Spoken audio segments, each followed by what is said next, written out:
Okay, so another documents naman, kung ni-rape ni Rakitera, ni Jack Rakitera, si Hiro si Gabi, oo, nung 0 months pa sila ni James, si Richelle, at saka yung Tanya Chinita, ni-rape nila si Hiro si Gabi, and also yung si DJ Kara, kasama rin nila na ni-rape nila yung dalawang anak ko sa may Caloocan, kasi yan,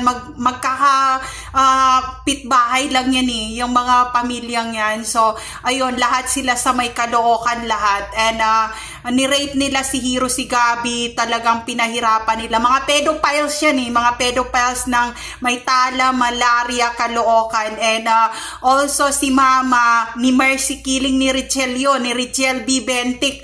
Sarili niyang nanay ang ni Mercy Killing niya, and dahil si Doc ayaw niya, yung kapatid niyang doktor ayaw na patayin si Mama, ni-rape rin nila si Doc talaga, si Doc J nung time na yung, kasi sabi niya, ate wag niyong patayin si Mama, and pinatay nila yun sa hospital, and ni Mercy Killing nila. Kaya nung time na nilibing si Mama nung 2012, niyakap ako ni Doc. And parang nagpaalam na siya na Jasmine, mag-iibang buhay na ako pagkatapos nito. And kaya siya umiyak. And nalungkot din ako nung time na yon. And wala na ako magagawa. Pedophiles talaga si Richelle at saka si James. And wala na ako magagawa hanggang ngayon.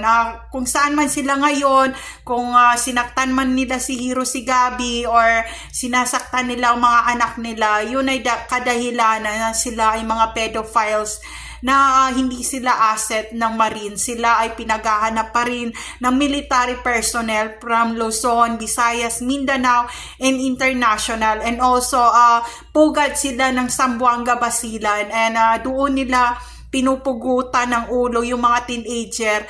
And also, doon nila nire-rape at pinapadami. So, ganon, pag nakita nila kalahating tao at aswang, sinasaktan nila, and ini-headcut nila, and also sinasaktan nila. So, hanggang ngayon, pumapatay pa rin ng mga tao ng palihim, si Richelle B. Bentic ng Tala, Malaria, Caloocan, at si James na asawa ko na nakikita nyo sa vlog ngayon, nakasama ko pa rin.